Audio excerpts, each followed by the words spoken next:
A horn blared. Tires screeched. Someone shouted. And right in the middle of that chaos, a small girl stepped off the curb. Her foot hovered over the road. Her white cane tapped once, then missed. She tilted her head. Listening. Waiting. But nothing guided her. No voice. No hand. No warning. Just the rush of cars moving too fast. Too close. Too loud. "Mom!" she whispered. A bus door opened behind her. People rushed past her shoulders. One brushed into her. She almost lost her balance. Still, no one stopped. Not one person. Then a man across the street froze. He saw it. The moment no one else cared to see. The moment everything could go wrong. Before we go deeper into this case, take a second and hit the subscribe button, give this video a like, and let us know where you're watching from. I'm curious to know how far these stories travel. Because what that man did next changed more than one life forever. But the question is, why was she alone in the first place? Jordan Campbell woke up before the alarm. He always did. Silence had a way of pulling him out of sleep. Not peace. Not rest. Just responsibility. He sat up slowly. His back ached. His eyes burned. But he didn't complain. He never did.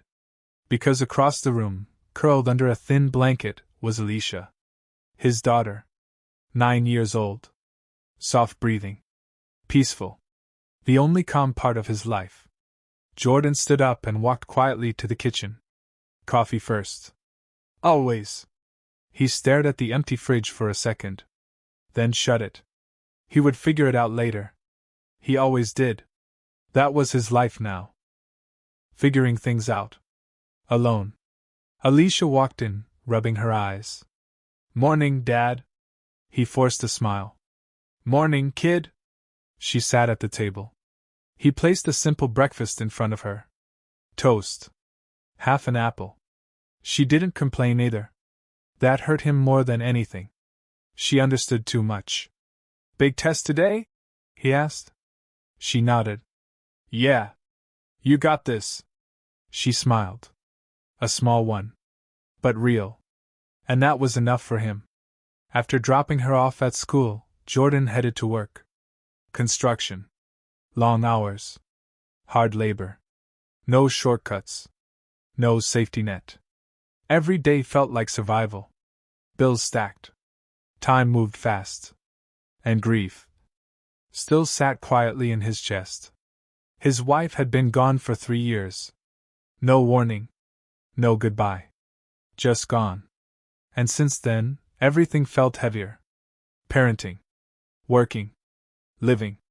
Even breathing some days. But he kept going. Because Alicia needed him. That was it.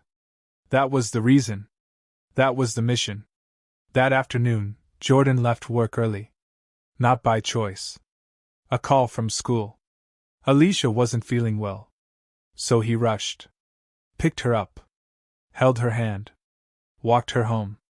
Life didn't slow down for him. It never did. Later that evening, he stepped out again. Quick errand. Just a few minutes. That's what he told Alicia. "I'll be right back." She nodded. "I'll be okay." Those words stayed with him. Because he knew what it meant to not be okay. But still say it anyway. As he walked toward the bus stop, his mind ran through everything. Money. Food. Work. Alicia. Always Alicia. Then, something pulled his attention. A strange stillness in a busy place. A silence where there shouldn't be one. And that's when he saw her. Standing alone. Too still. Too quiet. Too small for the chaos around her. And something inside him whispered, "This isn't right." Jasmine Ellie stood near the edge of the curb. Her fingers clutched her white cane tightly. Her lips trembled. Her eyes unfocused. Empty. But searching. Cars rushed past. Wind brushed against her face. Voices filled the air. But none of them were for her. "Mom?" she called softly. No answer. A woman walked by. Looked once. Then looked away. A man checked his phone. Didn't even slow down. Jasmine took a step forward. Her cane tapped. Missed the curb. She froze. Fear spread across her face. She pulled back quickly. Almost tripping. Still, no one helped. Mr. Gilray, the bus driver, watched from his seat. He hesitated. Then shook his head. Not my problem, he muttered. Doors opened. People got on. The bus left. And Jasmine was still there. Alone. Jordan felt something twist inside him. He looked around. Waiting for someone else to step in. Someone older. Someone responsible. Someone who knew what to do. But no one moved. Not one person. Before we continue, take a second and share your thoughts so far on this story below. If you were standing where Jordan stood, watching Jasmine struggle like this, would you step in, or would you assume someone else would handle it? Jordan exhaled slowly.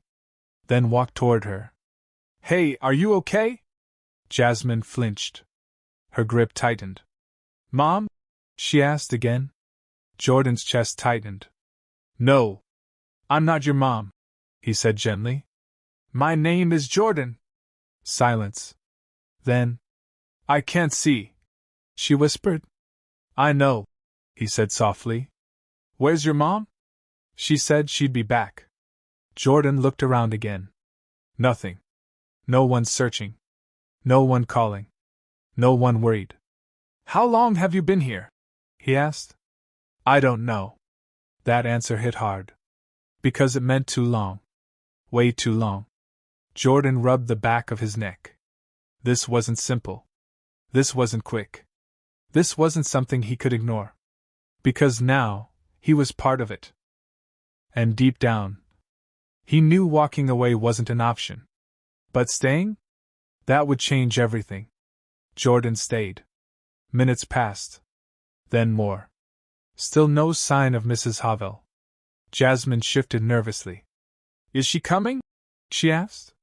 Jordan didn't answer right away. Because he didn't know. And that scared him. I'm sure she will, he finally said. But it didn't sound convincing.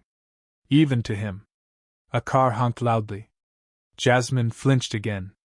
Her hand searched the air. Jordan gently took it. It's okay, he said. She held on. Tightly. Like she had been waiting for that. That moment broke something inside him. Because it reminded him of Alicia. Small hands. Trusting hands. Hands that believed he would never let go. But right now, Jasmine had been let go. Left behind. Time kept moving. People came. People left. Still no one stopped. A man even laughed nearby. Jasmine heard it. Her face dropped. Are they laughing at me? She asked. Jordan shook his head quickly. No. But anger built inside him. Not loud. Not explosive. Just heavy. Quiet. The kind that stays. He pulled out his phone. Called the number Jasmine gave him. No answer. Called again. Still nothing. Then a message. Short. Cold. I'm busy. Jordan stared at the screen. His jaw tightened. Busy? He looked at Jasmine. Standing there. Waiting. Trusting. And something shifted inside him. Before we go deeper, I would love to hear your point of view. If you were Jordan in this moment, reading that message while a blind child waited for help, what would you do? Would you walk away, or stay and take responsibility? Jordan sighed. This isn't right, he said under his breath. Jasmine tilted her head. Are you leaving? She asked. That question hit him harder than anything else. Because she expected it. She expected him to leave. Just like everyone else. And that made his decision. No, he said firmly. I'm not going anywhere. Her grip tightened again. And for the first time, she smiled. A small one. But real. And it meant everything. But Jordan knew this wasn't over. Not even close. Because someone had to answer for this. And he wasn't sure he was ready for what came next. Jordan made a call. Not to Mrs. Havel. To someone else. Someone who would actually show up. Bethany Norman. Social services. He explained everything. His voice steady. But firm. They left her here, he said. She's been alone for hours. Silence on the other end. Then Bethany spoke. I'm coming, she said. Fast. Direct. No hesitation. That alone gave him hope. Minutes later, a car pulled up. Bethany stepped out. Calm. Focused. She walked straight to Jasmine. Kneeling slightly. Hi, sweetheart, she said gently. My name is Bethany. Jasmine smiled faintly. Hi. Bethany looked at Jordan. A silent thank you. Then back at Jasmine. You're safe now, she said. Those words landed softly. But powerfully. Jasmine nodded. And for the first time, her shoulders relaxed. Jordan stepped back slightly. Watching. Listening. Feeling something he hadn't felt in a long time. Relief. Real relief. Bethany stood up. We'll take care of her, she told Jordan. You did the right thing. Jordan nodded. But his eyes stayed on Jasmine. Will you be okay? He asked. She turned toward his voice. Yes, she said. Then added quietly. Thank you for staying. That one sentence stayed with him. Long after she left. Days passed. Life went on. Work. Bills. Alicia. Everything the same. But something felt different. Lighter. Like a weight had shifted. Then one afternoon. A knock on the door. Jordan opened it. And froze. Jasmine stood there.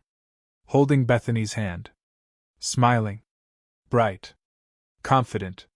Stronger. Hi, she said. Jordan blinked. Surprised. Relieved.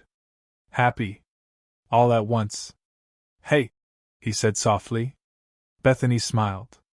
She wanted to see you. Jordan stepped aside. Come in. Jasmine walked in carefully. But not afraid.